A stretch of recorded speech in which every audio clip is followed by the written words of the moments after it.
Thank you, Jerry and Bob Haynes, very, very much for feeding me, lodging me, watering me, and taking very good care of me in other ways, too.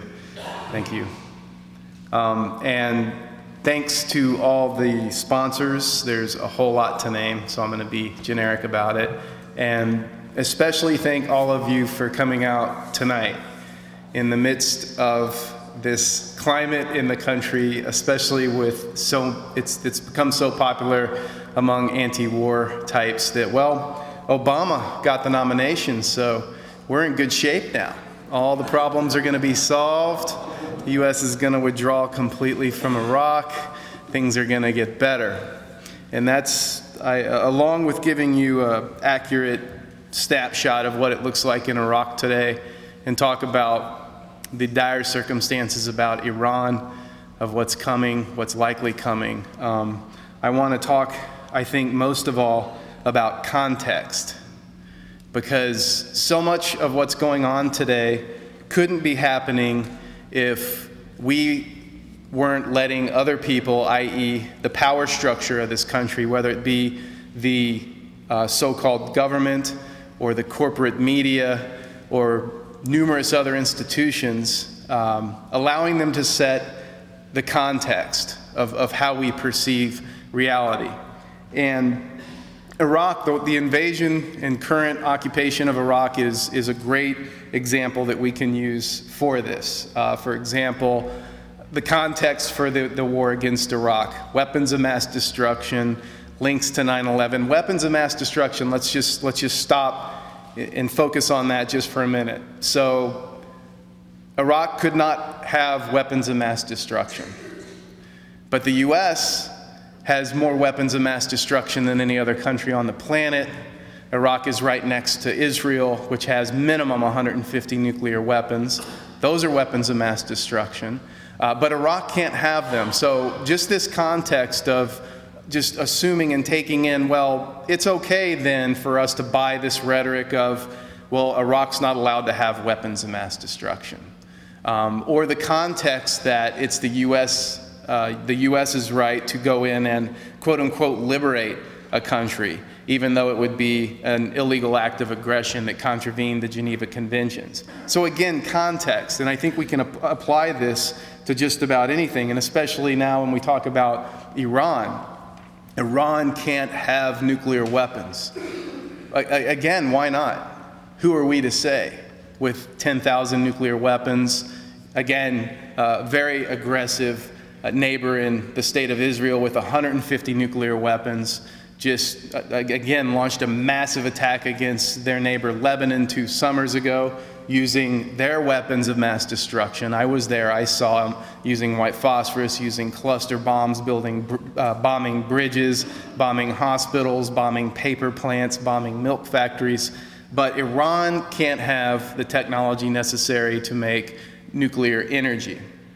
And so again, it's context. We keep allowing this administration, upcoming administrations. We have Obama on the same day that it becomes clear to him that he is going to be the Democratic presidential candidate, runs straight over to AIPAC and gives the most right-wing address to AIPAC they've seen in a long time. He had, I think it was over 10 standing ovations with his little American and Israeli flag lapel pin. So again, it's context, and we can talk about the election, the upcoming election in this country in that same way. First of all, this assumes that we live in a democracy. I mean, who here thinks that we live in a democracy today in this country? When's the last time we had a legitimate presidential election? Is it a legitimate democracy when you have to have tens of millions of dollars in guarantees from the corporate media that you're not going to be completely censored by them if you run for president? Is that a democracy? Again, it's context.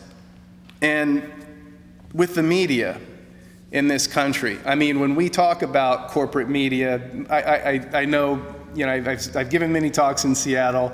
I see a lot of familiar faces in the crowd, and I know that I don't have to go into the mechanics of the corporatization of the media in this country to you, but I think one thing that is important that we point out that I think is probably the biggest factor in what happened and what was lost when the media of this country became corporatized. And I think that overall we can say that on a broad scale in this country, journalism lost all its humanity in the corporatization of the media. Because I decided to go to Iraq because there was no humanity in the journalism about the build-up to the invasion of Iraq, the invasion in itself, and then the occupation. I mean, outside of alternative media and media from other countries, there was no humanity. I mean, there was, if you thought about Iraq or were told about Iraq, you saw a big graphic of Saddam Hussein with a bullseye on his forehead, a U.S. installed and maintained dictator with a bullseye on his head, with no context. We didn't see the 27 million Iraqis that live there. We didn't see the farming. We didn't see anything about the culture and the history of the country, or that these are people with families and babies and sons and daughters and wives and regular human beings. And certainly when the war broke out, instead of seeing what happens, what war really, really looks like, there were nice computer graphics of cruise missiles and this fetishizing of F-16 fighter jets and the types of new technology that were going to be used and the smart weapons and this kind of nonsense. And we didn't see what happened when these smart weapons slammed into houses in urban neighborhoods. What happens when a 2,000-pound bomb drops? Like, for example, if one dropped in the middle of this church right now, first of all, the crater would go just about from wall to wall, and it would be almost that deep. And all of us, there probably wouldn't be anything left to identify any of us. And that's true up until about 400 yards away from that blast area. So we're going to drop these smart weapons, and they're going to hit their precise targets in this urban environment. And that's all you need to know. We're only taking out the bad guys. And that's the corporate media. But then you know all this. But I want to talk about specifically the context of what's happening in Iraq the way that I see it today. And I'm not going to be surprised to see that this is how most of you see this today as well. Again, I think just about every story that if we're going to talk about Iraq today, we need to talk about this kind of a context. And I want to first talk about, just quote, national security strategy of the United States of America, and talk about a couple of other documents. And I make it a point to talk about this every time I give a talk about Iraq, because I think it's very, very important. And again, when we talk about all U.S. foreign policy, whether it be in Iraq or Iran or regarding the state of Israel or basically anywhere around the globe tonight, I want to be really clear and quote specifically from these documents that were actually pointed out to me by someone here, James Longley, a filmmaker from Seattle who's here tonight. And I'm sure many of you, I hope all of you, are familiar with his film Iraq in Fragments and some of his other work. But it's critical when we look at what's happening in the globe, around the globe, and what's happening with this upcoming presidential election, and why people like Barack Obama find it necessary to run as fast as they can to give a speech at AIPAC as soon as they get the nod of that they're going to be the Democratic presidential candidate. And it's because this is all in defense of the U.S. foreign policy around the globe. And I want to talk about first a document which is the National Security Strategy of the United States in America. Many of you have probably heard of this, but what a lot of people don't know is this is a document that basically defines what is the foreign policy of this country. And how many people in here have heard of the Project for the New American Century? Great. For those two people that didn't raise their hand, no, it was a bit more than that. But the Project for the New American Century is basically a neoconservative blueprint for global domination. You can pull this up, read it on the web right now. It makes for a very interesting read. Using military might, I'll paraphrase, but it's basically to use U.S. military might and that of our allies, like Israel, to dominate and control natural resource areas around the globe and the shipping lanes of those resources. And it lines out, this is how we're going to do it. These are the key regions. Of course, the Middle East is up there on top of the list. But that policy which was laughed off by traditional conservative Republicans as a lunatic policy. Actually, when the Bush junta took power in 2000, i.e. not elected, that policy was rolled directly into the national security strategy of the United States of America. You can basically find paragraph for paragraph in some instances where literally it's just cut and paste from the PNAC into the national security strategy of the US.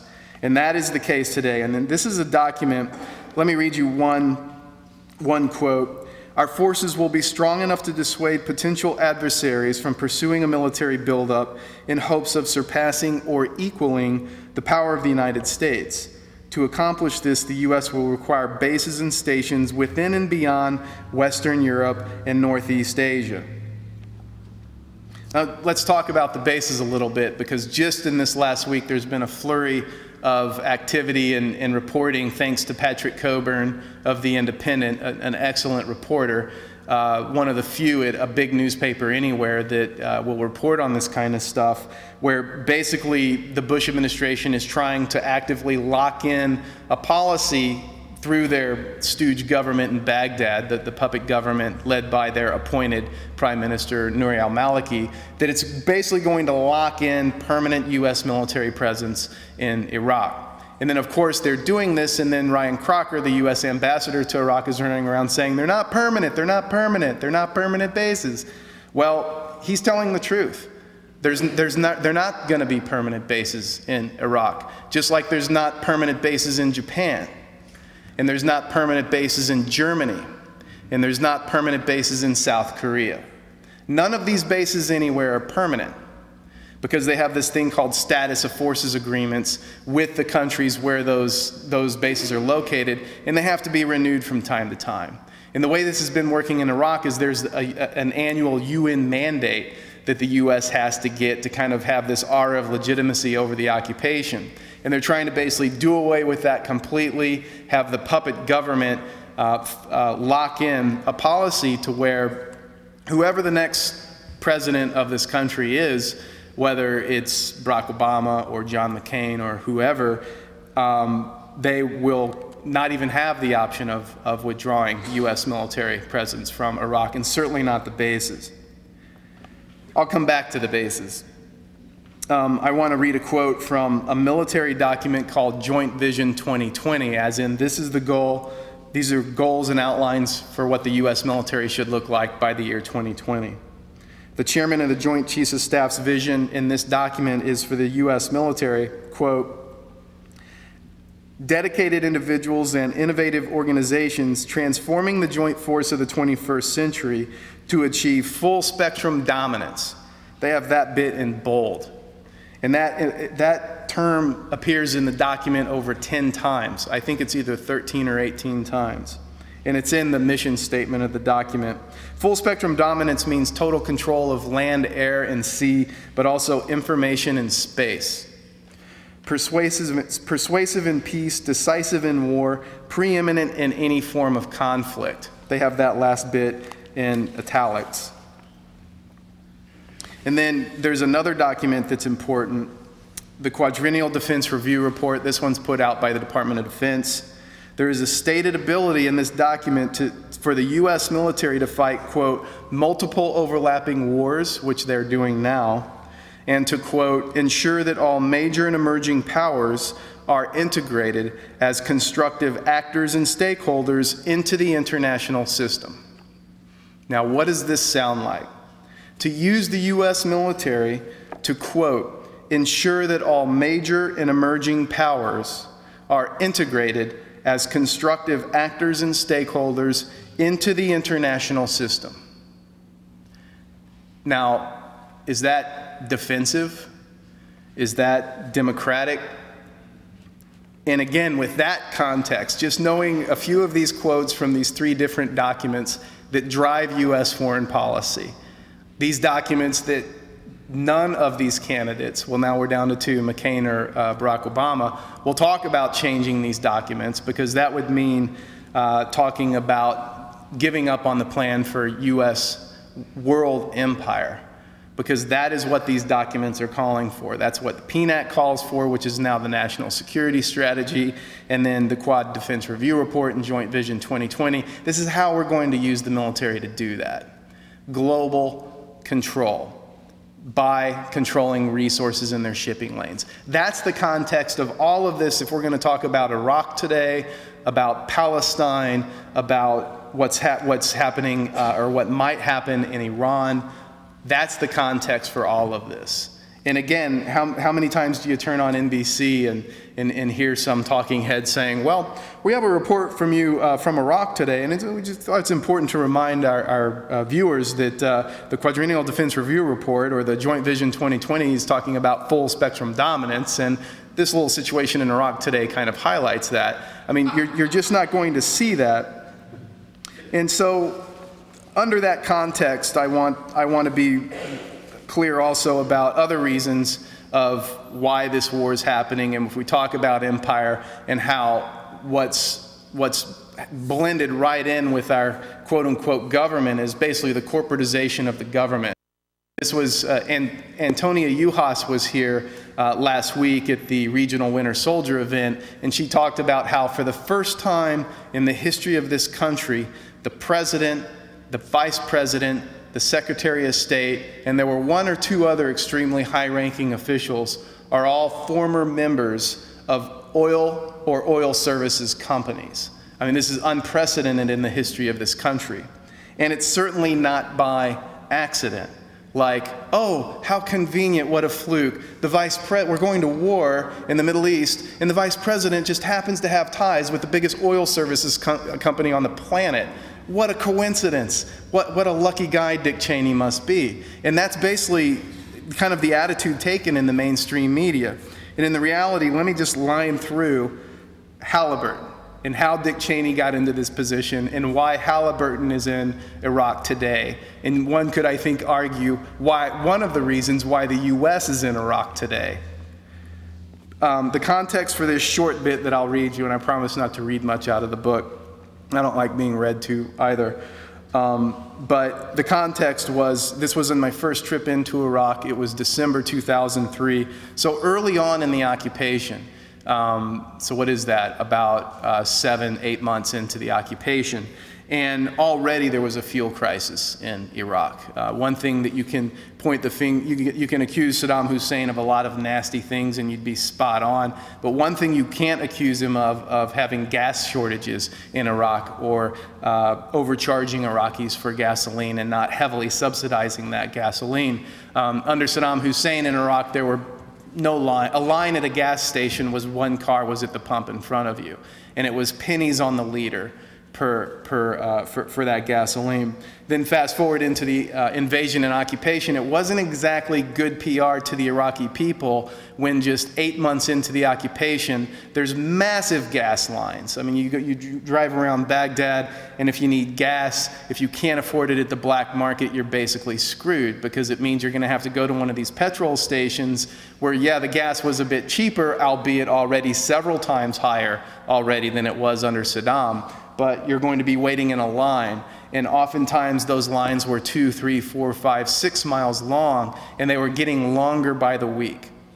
Sometimes they were 2 vehicles thick. Already there were people that were sleeping overnight in their vehicles so as not to lose their places in line. It was already bad. And again, if you're trying to convince the Iraqi people that this war had nothing to do with their oil, that's not exactly good PR. But that was the situation. And my interpreter and I were walking down one of these lines just talking with some guys, and you know, needless to say, it was pretty clear how they felt about things. Some of the men we spoke with in the fuel line were aware of the fact that Halliburton subsidiary KBR, Kellogg Brown and Root, had just been caught by the Pentagon for grossly overcharging them by importing gasoline into Iraq from Kuwait at $2.65 per gallon. Iraqi concerns were able to do the job for just under $1 per gallon. Halliburton, which had Dick Cheney as its chairman and CEO from 1995 to 2000, before he relinquished his position in order to become Vice President of the United States, was unabashedly looting the Pentagon. By this time, Cheney's old company, which he still had financial ties with and has, had obtained billions of dollars of contracts in Iraq. No one knows exactly how much money has been contracted in total, but as of the time of this writing, Halliburton's overall contracts for log cap and oil infrastructure rebuilding have totaled approximately $20 billion in Iraq. They are of all the over 680 Western corporations with contracts in Iraq today, Halliburton is on top as far as total amount that they've been awarded in contracts. Total expenditures on U.S. corporations operating in Iraq on reconstruction, and other services is about $50 billion. LogCap is a logistics civil augmentation program with the U.S. Army Corps of Engineers, which is Halliburton's largest government contract. Under this contract, Halliburton is responsible for providing supplies and services to the military on a global basis. Services include construction of military housing for troops, transporting food and supplies to bases, and serving food. So let's be real clear on how big this contract is, because I'm talking to you just about Iraq and just about $20 billion in Iraq alone. So let's talk about the rest of this contract. That means that Halliburton has the contract to do all the construction of troop barracks, of building electrical plants for bases, of building water treatment plants for bases, of shipping food and fuel and ammunition into these bases. We've all heard of the KBR truck drivers in Iraq, right? There's thousands of them. The northern part of Kuwait, granted Kuwait's a very small country, but 1/3 of Kuwait is occupied by the US military. In a huge chunk of that third of Kuwait, you can see the pictures online right now, there's these massive areas where there's just rows and rows of these white KBR trucks that they use, these flatbeds, these 18-wheeler flatbeds that they use to bring in cases and pallets of water, of food, of equipment, et cetera, to all these bases. Over 300 trucks a day are making just ferry runs in and out of Iraq, bringing stuff in and out. And that's an extremely conservative estimate on the number. I think it's actually in the thousands. But Halliburton then is building these bases, is building the infrastructure in them and maintaining them. They're importing slave labor. They call them TCNs in Iraq, third country nationals. People from Bangladesh, Sri Lanka, bringing them in, paying them a few dollars, $10, maybe $15 a day to clean. There's no more of the Beetle Bailey cartoons of, if you screw up as a GI, you're going to be peeling big mounds of potatoes. You got the TCNs doing that now. You've got the TCNs cleaning the latrines and barracks and things like this. It's all subcontracted and privatized out. And the U.S. military, the Department of Defense now has minimum 725 U.S. military bases around the globe. Again, remember the national security strategy. Over 725 military bases. Former CIA analyst Chalmers Johnson says there's probably another 300 that they won't talk about. So there's probably over 1,000 bases, and that means that Halliburton has the contract to supply, do infrastructure, cook, clean, all of this on all of these bases around the globe. So we're talking about a lot of money to be made. It's worth noting, and of course this is where it's not a coincidence, it's worth noting that it was Dick Cheney as Defense Secretary in 1992 under George Bush's father who spearheaded the movement to privatize most of the military's civil logistics activities. Under Cheney's direction, $9 million was paid by the Pentagon to KBR to conduct a study to determine whether private companies like KBR should handle all the military's civil logistics. Good. KBR's classified study conveniently concluded that greater privatization of logistics was in the government's best interest. Shortly thereafter, on August 3rd, 1992, Secretary Cheney awarded the first comprehensive log cap contract to KBR. The Washington Post reported at the time, quote, "The Pentagon chose KBR to carry out the study and subsequently selected the company to implement its own plan. 3 years later, Cheney became CEO of Halliburton." Again, just to follow that out linearly, so 95, Cheney becomes CEO of Halliburton. In 1999, as we're seeing now what's happening, okay, who's going to be McCain's running mate, i.e. vice president, who's going to be Barack Obama's running mate? We have to form these committees to figure out who's that, you know, politically, what's going to be the best, who's going to be the best person. Well, in 99, the same thing happened. George Bush Jr. is going to be running for president, and one of these committees is formed to decide who's going to be his running mate, and Dick Cheney volunteers to head that committee and chooses himself. It's also in 1999 that Dick Cheney said, quote, "By 2010, we will need a further 50 million barrels of oil a day. The Middle East, with 2/3 of the oil and the lowest cost, is still where the prize lies," end quote. And then, of course, we have Florida, and we have the Bush administration assuming power. And it was, so Cheney stays CEO of Halliburton all the way through that time, literally days before being sworn in as vice president. He steps out of his CEO position of Halliburton. Of course, still has loads of stock options and other financial ties, but he steps out of that position and then is sworn in as vice president, and here we are. And that's one example. One. We have Condoleezza Rice. She had she was on the board of Chevron for X number of years. She has had an oil tanker named after her. They changed the name when she started to decide she's going to get into politics. But it's also bad luck to change the name, apparently, of a naval or of any kind of boat, but they did it anyway.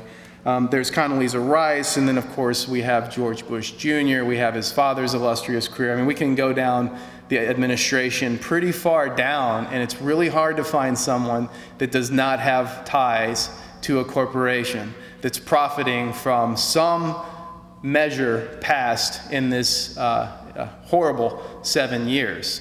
But let's be very, very clear. This is not a new phenomenon. This is basically just a steroided version of what we had before. We look at the Clintons.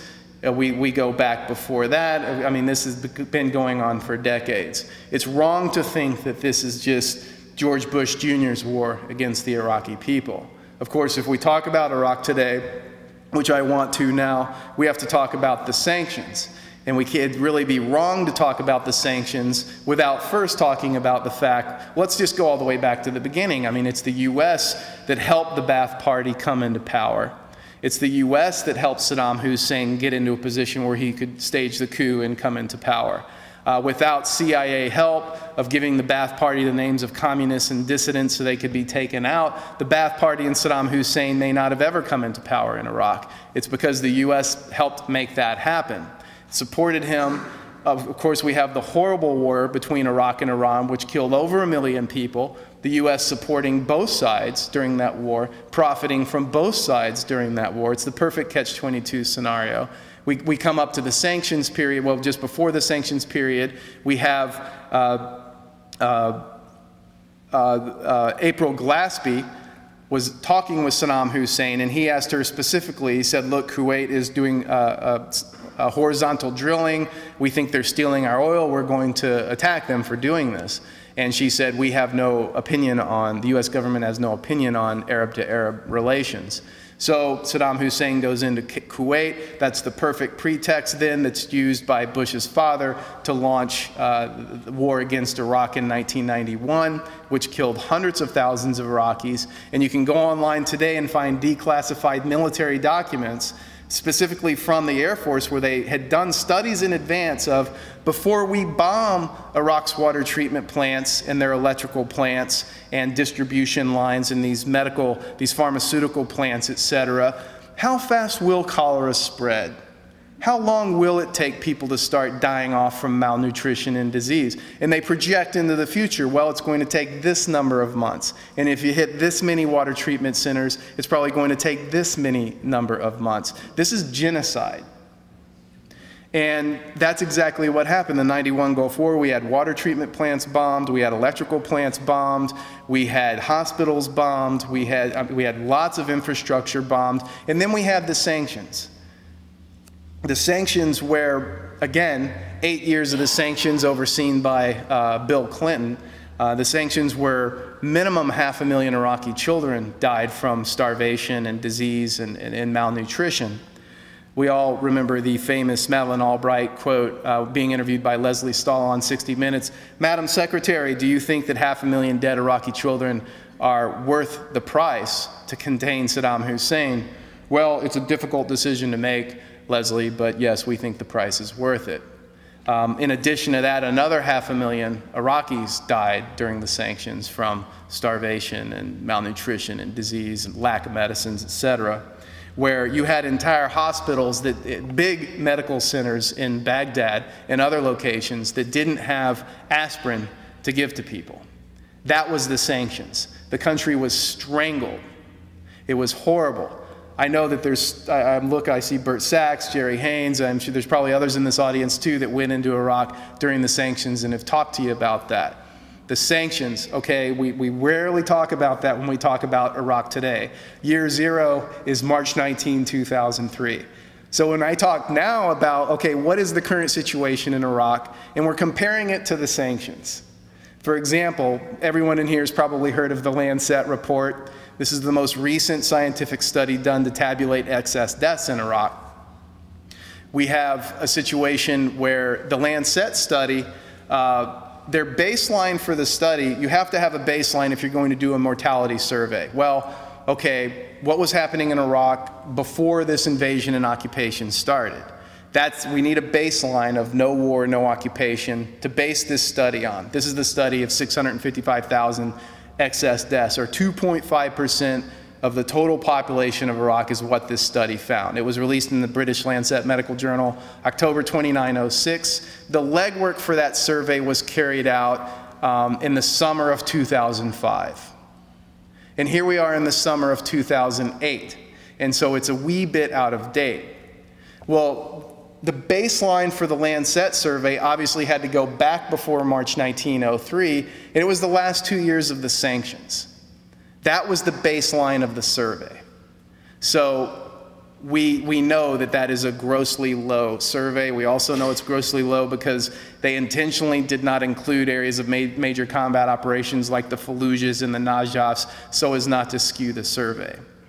Since that time, we have two other groups that have taken that survey and done extrapolations and now estimate, both the ORB group in the UK and Just Foreign Policy here in the US, that between 1.2 and 1.3 million Iraqis have died as a direct result of the invasion and occupation. That's 5% of the total population of the country. In addition to that, the recent UNHCR figures, we have about 5 million people that are displaced from their homes. Half of those inside the country, half who have fled the country altogether. And Oxfam International had a report that came out this past summer that found that 8 million people were in need of emergency aid, meaning if they didn't get access to safe drinking water, 70% of Iraqis today do not have access to safe drinking water. 70% of the country. If they don't get access to safe drinking water, food, and medical attention when needed, they're literally at risk for their lives. So just adding those numbers up themselves, that's 8 million in need of emergency aid, that's 5 million displaced, and over 1 million dead. That's over half the total population of the entire country is either in need of emergency aid, displaced from their home, or dead. And we're not talking about wounded. We're not talking about people exposed to depleted uranium. There's many other things we could include in this as well. We're not talking about PTSD among the Iraqi people.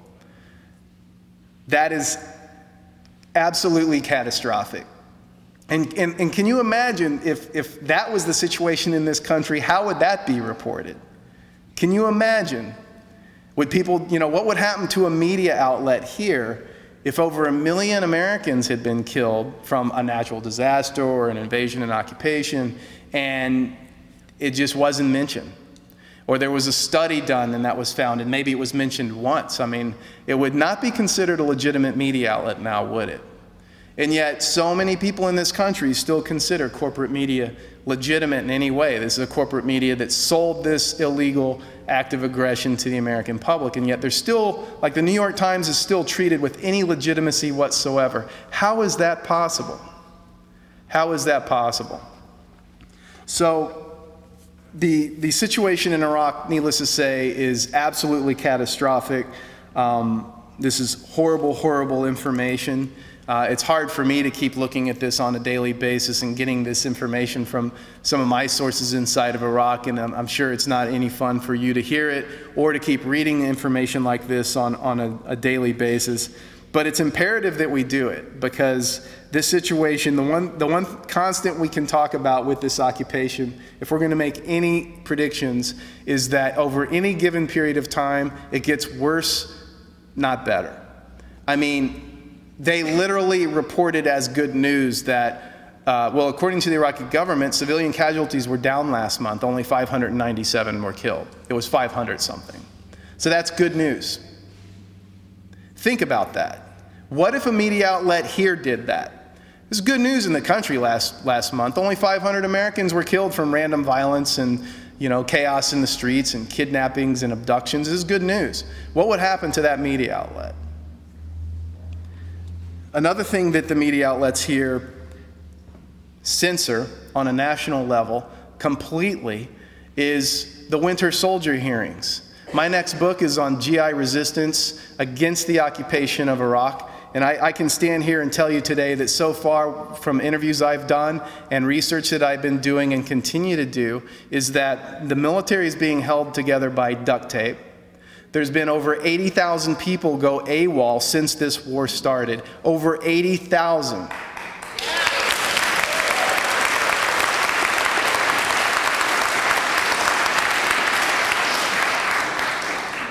And I want to just share a few of the stories, because this book's a bit hopeful to me, because I have no faith left in any of the organizations in this country, whether it be the Democratic Party or the government system or even some of the larger anti-war groups. I have no faith in any of these institutions that they're going to do anything to change the direction of this country, to fix this government, and certainly not to get the military out of Iraq. But what I do believe in is what's happening among people, and specifically these soldiers that I've been talking with, because what I've been hearing, both as far as acts of resistance, both in Iraq, as well as what people are doing once they come back home, is quite hopeful, and it's widespread. In fact, we've seen a dramatic decrease in the number of Americans being killed in Iraq, which is certainly good news. But we really don't get a lot of context for that. If you watch the corporate media, it's because the surge is working, it's because things are going so much better.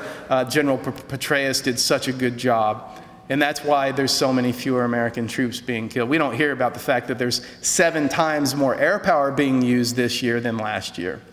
And we certainly don't hear about search and avoid missions, which I've been talking to a lot of different people who were in Iraq in different places at different times, totally different years of the occupation, all saying the same story. And these guys didn't know each other, none of them, and I've interviewed a lot. Search and avoid missions. This happened during Vietnam. This is not a new thing. You know, the military, it's a play on the search and destroy mission. Search and avoid. It's what happens when morale is so low, when troops are sent into a battlefield where there's no clear defined mission, there's no end game, there's no finish line. They know they're being lied to. They know the American people are being lied to. They see catastrophe everywhere they look in Iraq, and they just don't buy it, and they want to get home alive. So they decide, you know what? If I disobey orders directly, I'm likely to get thrown in the brig. If I've got problems with my CO, I would, you know, under the military legal system, I could even be executed under certain circumstances. So here's what we're going to do. We're going to just basically do fake patrols. And so I came across this story first. I was on book tour last October, and I was up near Fort Drum. And I interviewed a fella, active duty, who said, yeah, our commanding officer was sending us out to do patrols, and basically that meant all we did is roll around and wait to get blown up. That's what we did, because over 90% of the attacks are IEDs, and we were just rolling around to get blown up. We weren't bringing any security to anyone. The Iraqis hated us. They didn't want us there. And our CO, we knew that he would send us out and not come with us, because if we get into combat, he gets a medal even if he's not with us. And so that didn't exactly help morale either. So we started going out to the end of our patrol route. We'd find a nice big field, ideally with some date palms, park our unarmored Humvees under them, and smoke cigarettes, drink soda, listen to music, and pretend. And we'd call in every hour and say, yep, we're still searching the field for weapons. Then I interview another guy, different time in Iraq, different locations, same exact story. And then I interviewed a guy named Jeffrey Millard, who actually worked as an assistant to a general in Iraq in monitoring communications. And he testified at the Winter Soldier hearings this past March in Silver Spring. And he said, yeah, part of my job was I had to monitor communications for SIGACs, significant activities or actions. And that basically means U.S. forces would come under attack, or there's some sort of violence, and they might need to respond. They might need to call in more help. They might need to call in an airstrike, this kind of thing. And he said, yeah, I always found it, I was talking to him about search and avoids. He said, yeah, I always found it interesting that it seemed impossible to me that there were entire units that would do 6, 7, 8 months in a row in places like Tikrit and in places like Ramadi, like through 2004, that never had one SIGAC reported. And then I interviewed a couple of guys up here in Seattle last weekend for the Winter Soldier. I interviewed them after the event, and it was funny. One of them was saying, yeah, we actually, I asked him about search and avoids, or, did you see any other kind of resistance going on in Iraq? And he said, yeah, we actually, when you go out on patrol, there's a computer that basically tracks you. You're a little blip on the computer moving around so they can see where are the patrols, are they doing okay. He said, we actually found out how to move that blip. So he said, yeah, we would often hang out in air-conditioned houses with Kurdish Peshmerga that we were working with and have tea and just sit there and move the blip. And then I interviewed another guy, different time in Iraq, different place, same story. We figured out how to move the blip. This is just the tip of the iceberg. There's a lot of other types of resistance. I mentioned AWOL, I mentioned the search and avoids. There's a lot of other. Iraq Veterans Against the War is so far leading that resistance. This is an organization that's it formed several years ago. It slowly worked its way up to about 800 members up until this last, just this March, the Winter Soldier hearings out in Silver Spring, Maryland. It was about 800 members going into that, and despite total mainstream media censorship of the Winter Soldier hearings, just this March they've increased 50%, so they're up over 1,200 people now, and the fastest growing segment of their population are active duty troops. A lot of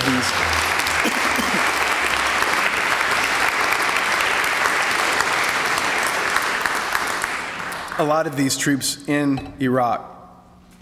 So there is resistance. It is within the U.S. military, and just like in Vietnam, we talk about Vietnam. A lot of people aren't aware of how critical the GI resistance was in Vietnam to ending that illegal war and occupation. And there were three key things. There was a fierce Vietnamese resistance. We have a fierce Iraqi resistance. They're mostly laying low right now, but believe me, they exist and could kick it back up to levels we saw a year or two ago on any given day. It's waiting for the right time. We have Grand Ayatollah Sistani talking about issuing fatwas. We have these threats against Iran. What's going to happen in Iraq if Iran is attacked? Right now, with the number of attacks on U.S. forces being relatively low, I think it's down to maybe only about probably 40 or 50 a day. More good news. Well, this is a situation where my point is we do have a very strong Iraqi resistance. We have a small but very fierce, quickly growing GI resistance, which then of course needs support and assistance back home from groups like people that run the GI rights hotline, people that do counter-recruiting at schools, Iraq Veteran Against the War folks who go around and give talks and continue to educate people like they did at the Regional Winter Soldier here in Seattle at the town hall last Saturday, this type of thing. Because in Vietnam, for example, by the end of that war, 50% of the troops on the ground wouldn't follow orders. Out of 14 aircraft carrier groups, when they escalated the bombing over Vietnam in the early 70s, at one point, 2 of those 14 aircraft carrier groups were taken completely offline by sabotage from the sailors on those boats.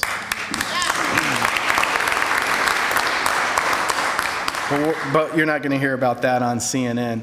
You're not going to hear the story on CNN about a unit that was going to be sent out on a patrol into an area that they knew for sure they were going to be attacked. They knew it was a setup. Was it for the CO to get another medal? Who knows? They knew this, and they went out the night before, and they took crowbars. They went to each Humvee, and they jammed crowbars or rebar into the radiators of all the Humvees except their COs. So overnight, they went from being 95% ready to go out and do patrols to, I think it was either 3 or 5% overnight. So that type of thing happening. How many people are calling in sick? Other times when units are simply refusing, look, we're just not going to go do that. I mean, this type of thing is common. I'm interviewing these people, some of them here tonight, and starting to hear this more and more. And my point is that I think it's starting to get widespread enough, and morale is low enough with troops in Iraq today. The last poll I saw, it's outdated, but excuse me, there was a Zogby International poll that came out in February '06 that found 71% of all the military in Iraq reported either low or very low morale and thought that the occupation should be over in a year or less time. That was back in February '06. So my point is that I think the GI resistance is widespread enough and getting strong enough that, and there's enough fake missions going off and search and avoid missions, etc., that this is probably playing a role in why there are so much fewer American soldiers being killed in Iraq today.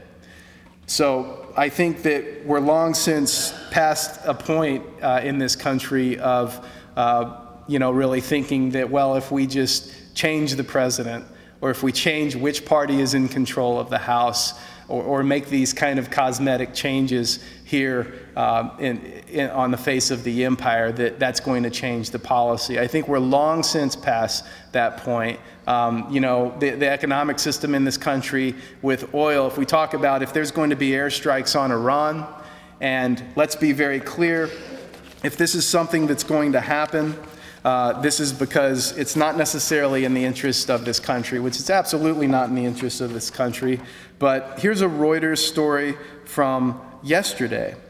An Israeli attack on Iranian nuclear sites looks unavoidable, that's in quotes, given the apparent failure of sanctions to deny Tehran technology with bomb-making potential, one of Prime Minister Ehud Olmert's deputies said yesterday.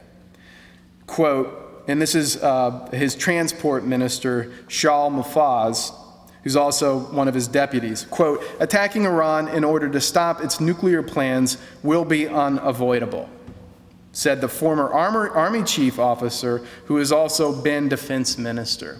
So the rhetoric's ramping up. Of course, we have mainstream media complicity, just as we had during the build-up before Iraq. Again, no question of context. We as Israel, a country without a constitution, I might add, can have 150 nuclear weapons, but Iran can't. And of course, U.S. backing of Israel and this going on.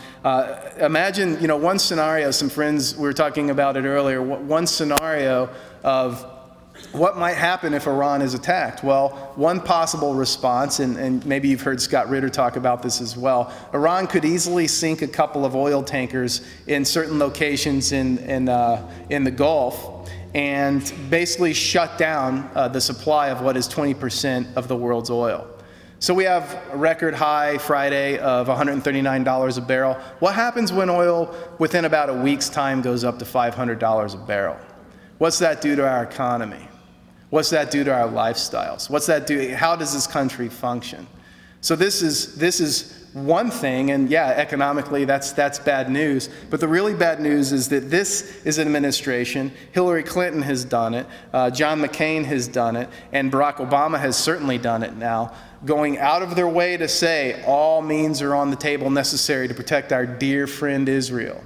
And if we're going to attack Iran, bunker busters, nuclear weapons, everything's on the table. We're talking about possible nuclear war that could happen anytime from right now until, in my opinion, probably anytime right up until the day the Bush administration leaves power. Anytime right now, how are we going to respond? What's going to happen? I mean, we're on the brink of possible nuclear war.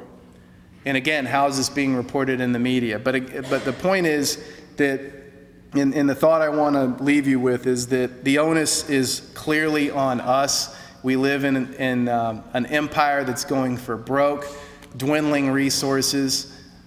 You know, we're at or past peak oil. Climate change is not a future tense thing anymore. We're in the midst of it. All of this is coming down all at the same time. I mean, we're in a major, major crisis. And, you know, the worst part of it is that the government and the systems that we had thought, well, might be able to take us out of this or take us in a better direction have completely failed us and have proven themselves completely untrustworthy at this point.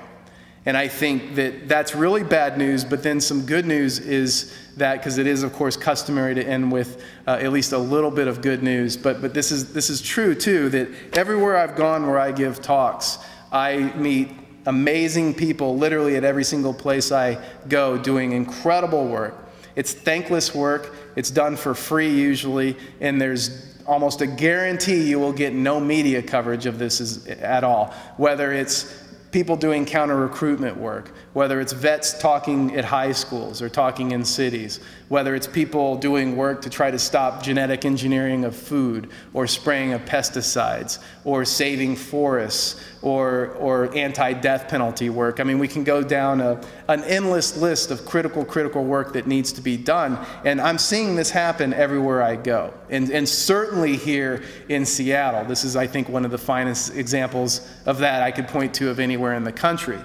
And I urge you now that if you're already involved in this work, to redouble your efforts, to recommit yourself to that work and do it stronger and harder than you've ever done it before. And I'm gonna preempt the most common question I get asked during the Q&A, and that's what can we do? What should we do?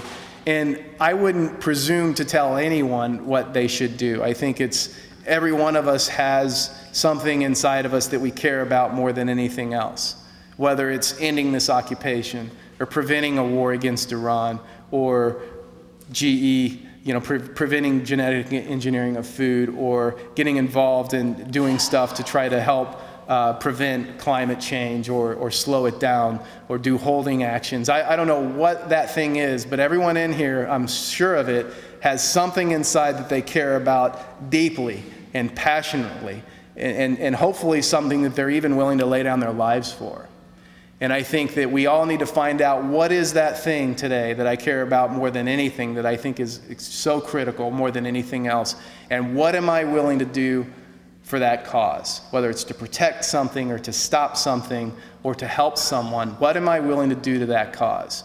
And think about that long and hard and commit, because we are at that time where we don't have any more time. There is no more future on this stuff. It's all happening right now. And we all have to be working as hard as ever to whatever that thing is, to protect it, to stop it, to care for it before we do run out of time, because we're certainly quickly approaching that time. So I'll end on that note and thank everyone very much for coming tonight.